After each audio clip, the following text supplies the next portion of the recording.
Hi, and welcome to the Blurry Turtle Podcast. Today's podcast is brought to you by Wimbledon. See how many strawberries you can eat before the curfew. Wimbledon. So, good stuff in the women's draw.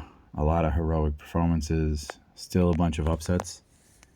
Mertens managed to beat Svitolina for the first time in a while. Really good result for her. They played really long baseline rallies.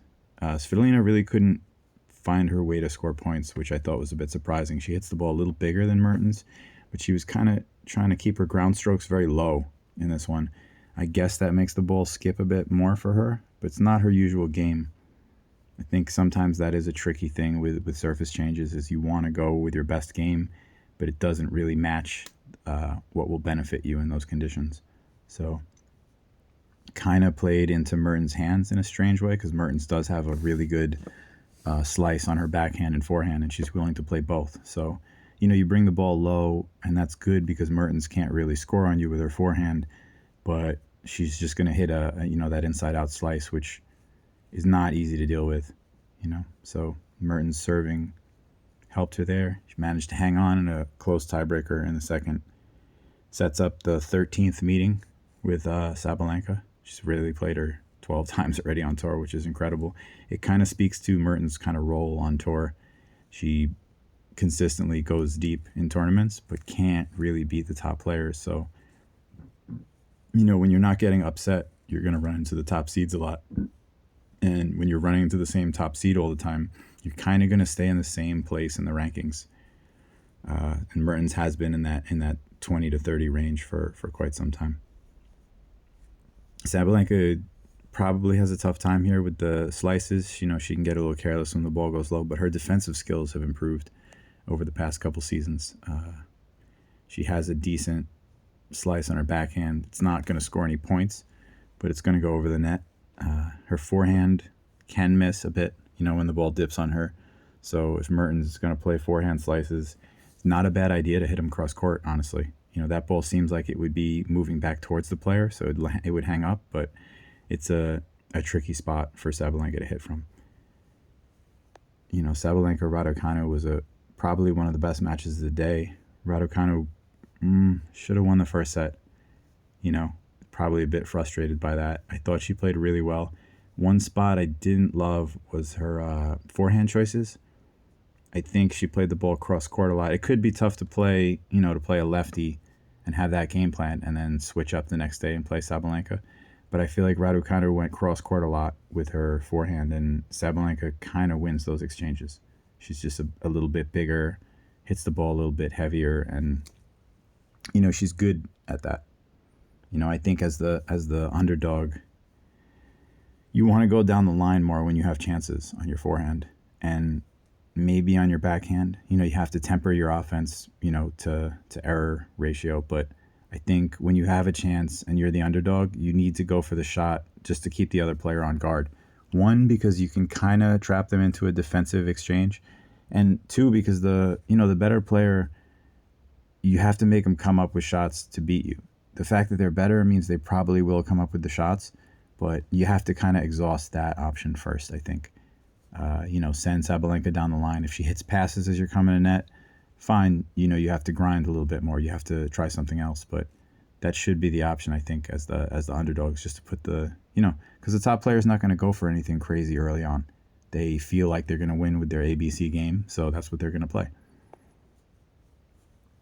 I think Sabalenka wins just behind her serve. That was kind of the key for her against Raducanu. She hits the ball a bit bigger, but the cheap points on serve are, where Sabalenka thrives. This has potential to go 3 because Mertens is playing so well and is so familiar with her. But, she hasn't won. I think she won like 2 out of the 12 matches.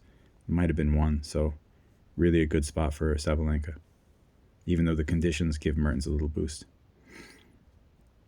Sierra and Buksha had a nice match. Sierra lost a really lopsided second set and just reset perfectly. Really like her game. Complete player. Good base. Hits the ball heavy. Good attitude. Grinning from ear to ear after that win. The 4th round for her is an incredible result. Basically gonna lock her on tour for a couple of years, because when you have this result, it's not just about the rankings, it's about the recognition. So even if you have some struggles or you drop out of the top 100, you're likely to pick up a few wild cards here and there because, you're a big draw. Very lucky spot for her here playing Siegemund. Siegemund played Madison Keys, who was sick. Something maybe going around. It is possible at these tournaments, a lot of people are flying in from a lot of places. Very big kind of center for mild diseases, and if someone, if there's food poisoning or some kind of stomach virus going around, it's going to reach the players too. So, unfortunate for Keys that she didn't feel her best. She tried to play short points to avoid, too much of a grind, but it just resulted in a lot of errors. Great result for Siegemund. That'll keep her on tour. The prize money from these rounds is enough that you're basically paying for all your expenses for at least another year. And, Siegemund fights hard, so she'll find some wins on other surfaces also. Right now, I don't think she beats Sierra. I think Sierra is a tough matchup for her. Siegemund likes to, win from the baseline, grind rallies, and move you. I think Sierra moves well. I think she hits a little bit bigger, on her forehand side, and maybe serves a tiny bit better than Siegemund. It still should be close. I could see a couple momentum swings here, but I think Buksha had a bigger offense than Siegemund does. So I think she was more able to score on Sierra. I think Sierra probably wins this in 2 or 3. Just feels like, younger legs and a bit more power. And I'm not counting the Siegemund result just yet. If she beats Sierra, yeah, it's a good sign. And but I'll apologize when that happens. I think Sierra just has a more complete game, and I've said that already, so I'll move on. Noskova with a close one with Rakimova. Good result for Rakimova. Good grass season. Kind of gets her season back on track. Anisimova and Noskova unlikely to play too much defense against each other. And that'll be the story of the match, which one can serve better.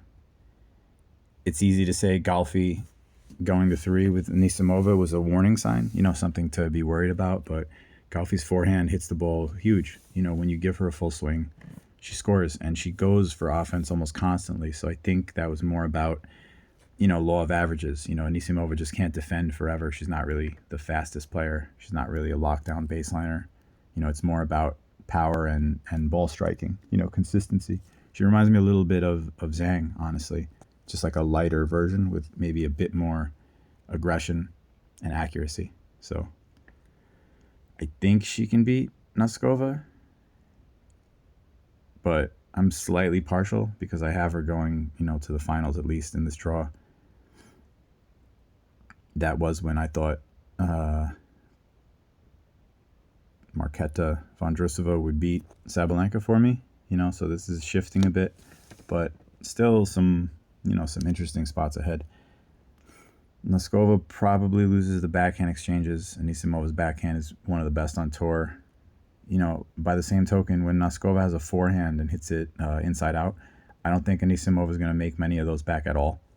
She just doesn't really move well to that wing, and her backhand is, not her backhand slice, I would say, as far as retrieves, is not really ever going to get deep in the court. So I think Noskova will have a field day there.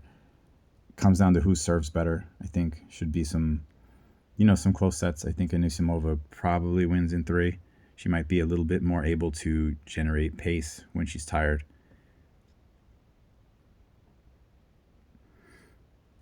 Kartel Pavlyuchenkova. I have a nice note here that I made earlier when I was doing, reviewing footage and looking at stats. And the note says, I don't know. This is, a brand new situation for Kartel. She played great against Diane Parry. She was down 3-0, early in the match, and just started locking in and never stopped. It's good to see her playing offense. She hits the ball huge. She's in great shape, so she doesn't have to stop doing that. If she's able to apply her offense like that, she can beat Pavlyuchenkova. The one thing about Pavlyuchenkova right now is she's not really the fastest player. Very consistent and hits the ball heavy. Question mark here, I think, is how that weight of shot affects Kartel. Parry's playing more slices, more shape on her shots, so it'll be interesting to see early on how, Kartel deals with the ball coming at her quickly and with a lot of pace on it. Redirecting that is not easy. I do think Cartel has better footwork at this point. That might give her a little boost. Having the home crowd. And there is a phenomenon on tour where when players pull a pretty big upset, they're a little bit flat the next round. So I think Pavlyuchenkova could have a little trouble here. Could be close, could go honestly either way. Pavlyuchenkova is wildly experienced. She plays smart. She serves fairly well for someone who's not known as a server. And, beating Osaka is not easy. That took a lot of grit, a lot of, steadiness. I think she probably is going to look to isolate Cartel's backhand. Sonet's forehand is really strong. She moves it well. Just a tough spot where I think Cartel might just be able to wear her down and win in 3. But not a great way of knowing, which player is going to win in a brand new matchup. Andreeva Navarro, likely that they play a very long match. Andreeva was able to just completely shut down Haley Baptiste. I think Baptiste just kind of didn't really manage the match too well. Not a knock on her. Andreeva played great, but I think that was one of the issues. I think Andreeva came out playing incredibly, and Baptiste wasn't really sure what to do with that. Hard to be sure what to do with it. When Andreeva plays her best, she's a top 10 player. So, at times she can look a little weak, because she's still young. Physically, she's not the most dominant with her ball striking, but she's very accurate and she's very well trained, I think. So when she's on, she reminds me a bit of those like Spanish Federation players who just really pick the right shot. They hit the small targets, but it feels like they're playing safe. And, she manages her serve well, too, for a shorter player. Navarro looked like she was going out. Krejcikova was at her best in the first set, and she was at her best, in the second set early, and then just kind of fell apart. She was hitting the ball really big, but Navarro just kept extending rallies and, wore her down. It's kind of what I thought would happen. Navarro, has made a business of this on tour. She's just been able to play defense, hang with you emotionally and focus-wise while you're winning. And then when she gets a chance, her forehand is very effective. I think that's the big key here. I think the key is really Andreeva's forehand is more accurate, but Navarro hits heavier, So if she can get forward in the court, if she can get in those exchanges, she doesn't have to do a ton to kind of get in control.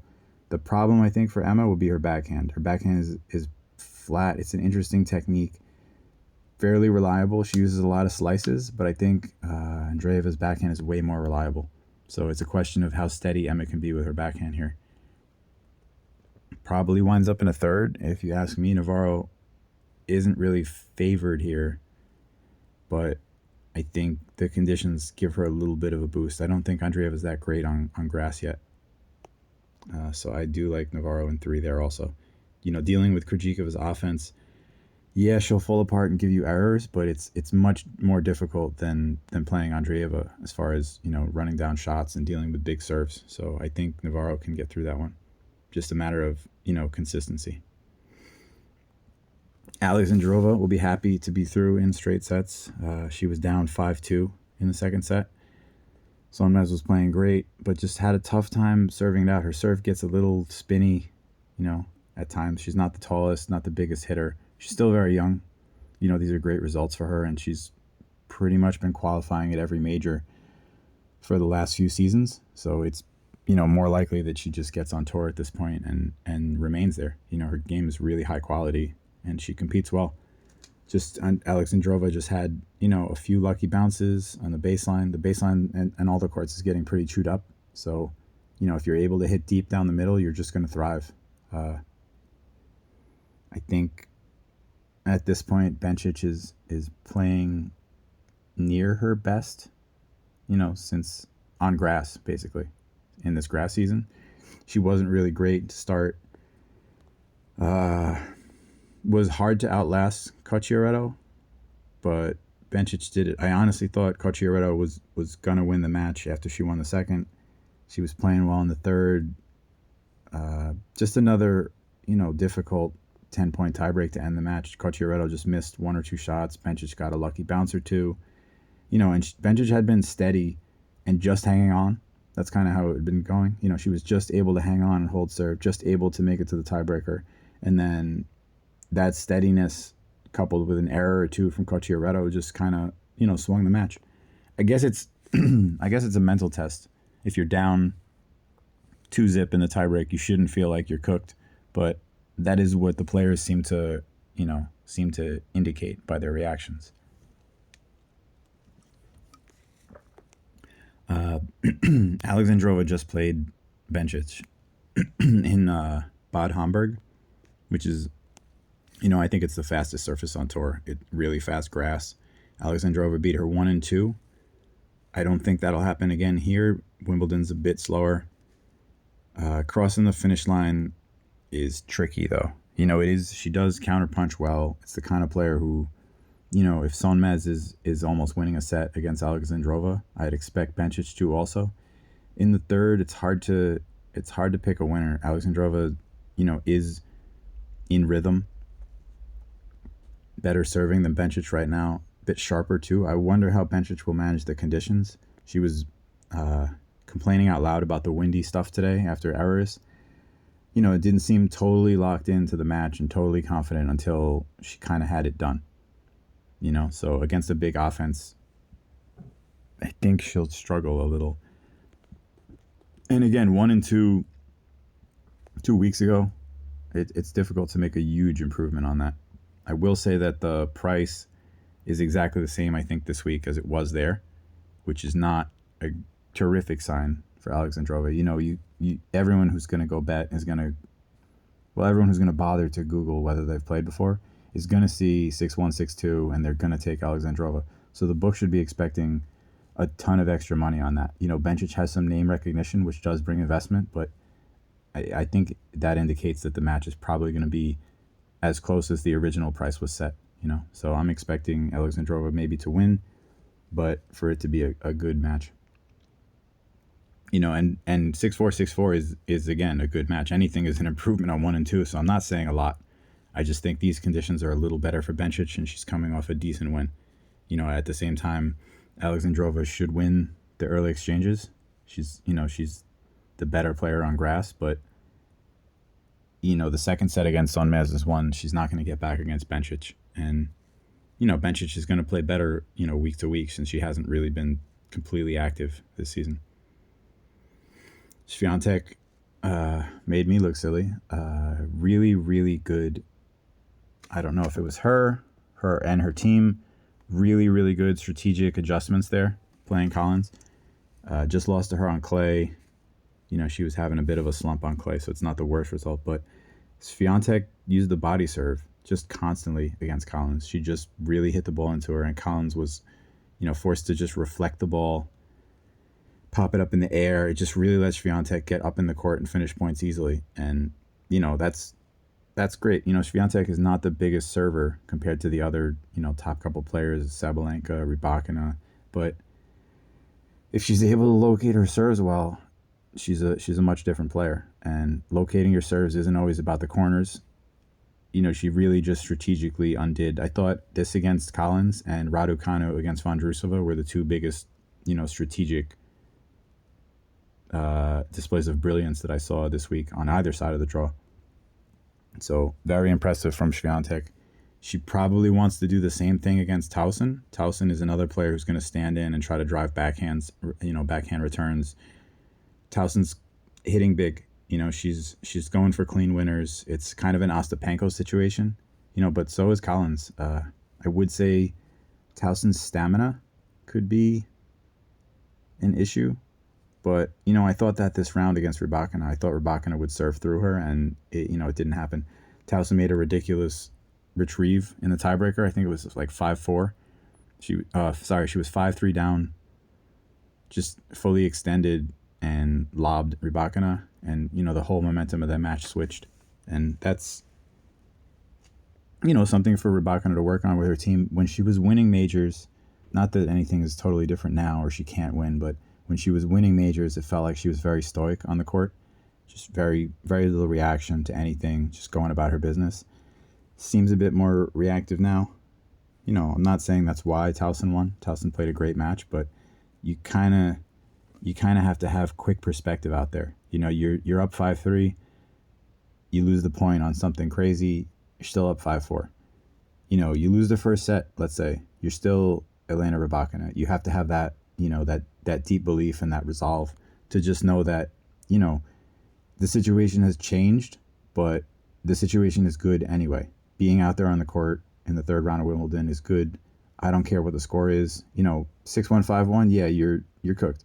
But you always have a chance, and especially against a player like Towson who can get a little fatigued, who can get a little frustrated, But at the same time, Towson's a really good front runner, and that phenomenon of winning a lucky tiebreaker is big. So, Towson has a puncher's chance against Swiatek. It's tricky. I kind of thought Swiatek would struggle this week. She's turned it around. I thought she might lose to Collins. She won in convincing fashion. Now, if I had gone with my original, read on this situation, I would say Towson beating Rybakina makes her a favorite against Swiatek, but it doesn't seem like that here. I think Swiatek's defense will be a little bit useful here against Towson. I think Swiatek, in neutral baseline rallies will be able to move Towson, get some errors, and again, I think Swiatek might have some more resolve here. So in the mental battle, I kind of like her side. So Swiatek in 2 or 3. This could easily go 3. This is a huge match for Samsonova here. She usually, she wins some side tournaments. She plays great. She can beat anyone when she's on. She's been having a pretty good year. Played really well on clay. I think she picked up a title and went deep in Roland Garros. This is around the time where she crashes out, though. And it's a tournament where she doesn't necessarily have to lose. She could, beating Swiatek or Towson will be tough. But, on grass, it's not impossible. She has a good side of the draw. The bottom of the draw right now feels like it's partially open. She's playing Buzis Monero, who she outdueled Yastremska, but not in the kind of fashion where you can't beat her. I think Samsonova's favored here. She just beat Kasatkina fairly easily, so she'll be fresh. Buzis Monero does everything well. I've said that a few times. Serves pretty heavy at times. I think she mostly was going to beat Yastremska because of errors, because Yastremska is not really the best mover. Samsonova's not really that type of player. She does make errors, but she tends to make them when she's in a losing streak. Samsonova will lose a few matches in a row in side tournaments, just really going big and hitting the ball too deep. When she's playing well, she tends to just stay at that level, and I think she should win this. If she wins this, she has a chance to go deep in this draw. She can beat Swiatek. She can outserve her. She can hit big enough to, take the racket out of Iga's hands. I'd like to see it. That's the matchup I want to see. I think, Buzis Monero is a tough test for any player right now. Samsonova's backhand is going to get tested. Her team, Buzis Monero's team, is going to really game plan this well. The game plan for Ludmila is simple. You just avoid her forehand, try to get returns in play, and isolate her backhand. I just don't know if... I don't know if you can really defend that much against her right now, the way she's playing. So, I said something similar about Rybakina, so I'm prepared to be wrong. And this draw has eaten me up a handful of times already. So, I'm just going to give up and cry.